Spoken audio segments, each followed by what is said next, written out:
মুখ্যমন্ত্রী মমতা বন্দ্যোপাধ্যায় আজ সিঙ্গুরে সভা করেন। তিনি রাজনৈতিক ও উন্নয়নমূলক বার্তা দেন। সিঙ্গুরের সভাস্থলের কাছে অগ্নিকাণ্ডের ঘটনা ঘটে। দমকল দ্রুত আগুন নিয়ন্ত্রণে আনে।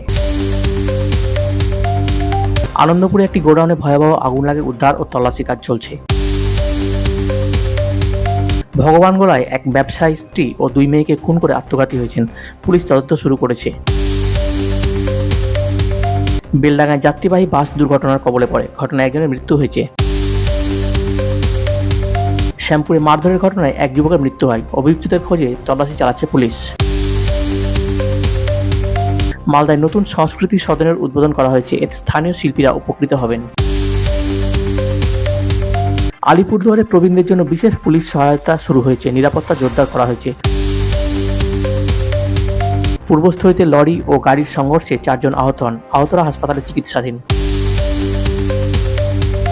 পশ্চিমবঙ্গে নিপা ভাইরাস নিয়ে স্বাস্থ্য দপ্তর সতর্ক। পরিস্থিতি নিয়ন্ত্রণে রয়েছে বলে জানানো হয়েছে।